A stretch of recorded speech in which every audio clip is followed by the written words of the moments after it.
It is post-match pint. Neil Atkinson with Pete Bolster and with Steve Graves. This is an honest-to-goodness fuck-off Liverpool, early and often as it wears on. Everyone can say it in their own time, as and when they're ready. We'll get stuck into it. A really honest-to-goodness fuck-off Liverpool all the way through. We will give Brentford some credit over the course of this, but not in the first 5 minutes, because that bit goes out for free, and their supporters have had enough of a good time as it is anyway. So, nice things about Brentford, the other side of the first 5 minutes. I'll go over to you first, Steve. Liverpool...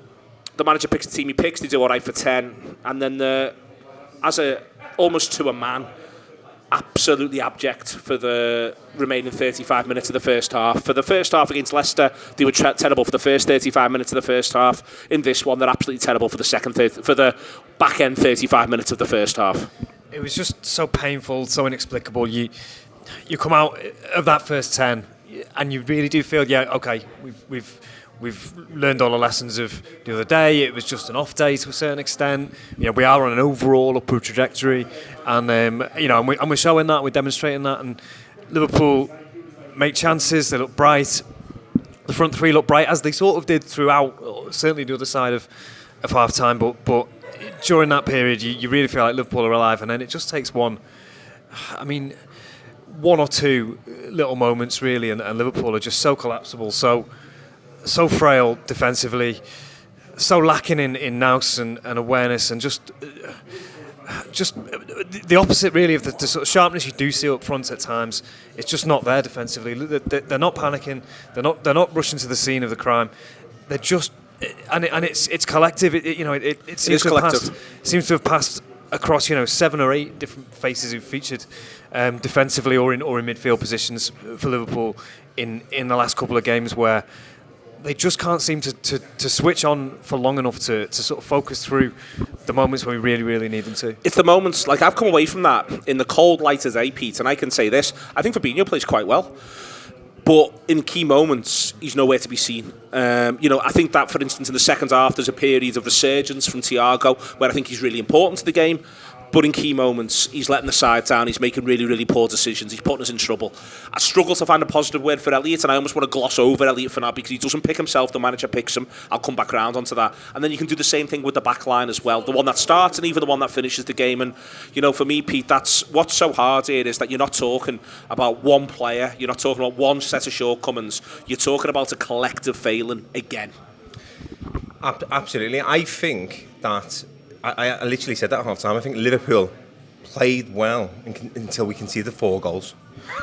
I mean, that's summed Liverpool up. They look like... They're starting to remind me of Arsenal at the end of Arsene Wenger's tenure, where they play nice football, they look all right, but in the key moments, and you say key moments about Fabinho and you say about Thiago and Elliott, the 2 penalty boxes, we did create chances, but we didn't take them, and they did. Steve said it was too easy for them. It certainly is. It's becoming a habit every week where, when they got a corner, I'm just thinking, they're going to score again, and it was just like, this shouldn't be happening.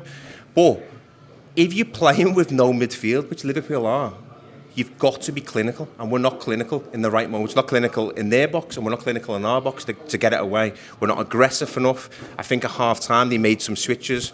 I think Robertson led the team very well. He was very aggressive. Thought Keita made a real difference for at least 20 minutes. He did. He brings a calmness to the midfield, a bit of composure. But if you're talking about Thiago, I was very disappointed. I don't know if you read Ben Jono's match ratings the other day, and he's just thought, fuck it, I'll just have a go with that. I'll be a 6, because I thought he gave the ball away way too many times, and because he does it in such an eloquent way, he seems to get away with a bit of the slaughter. And to me, he just was nowhere near the level he should be today. Thiago will do first, and then I'm going to come on to the Elliott question with you, Steve. But let's start with Thiago. I think, for instance, again, I think he's good 45 to 65. But the ship sailed in a number of ways at that point, and that's going to be my point around Elliott as well. The ship sailed at that sort of stage of proceedings, but he really does keep Liverpool ticking over. You get to see exactly what he's good at. As everyone else on the pitch is tiring, he's tiring as well. I think he comes to the fore more and more. But there's a number of things in the first half which are just brainless.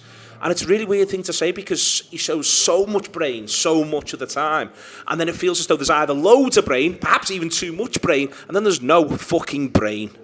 YouTube Press the button, become a member of the Anfield Wrap from the heart of the city of Liverpool. The best way to enjoy all your Liverpool-based videos, everything you need, every single day. It is the Anfield Wrap.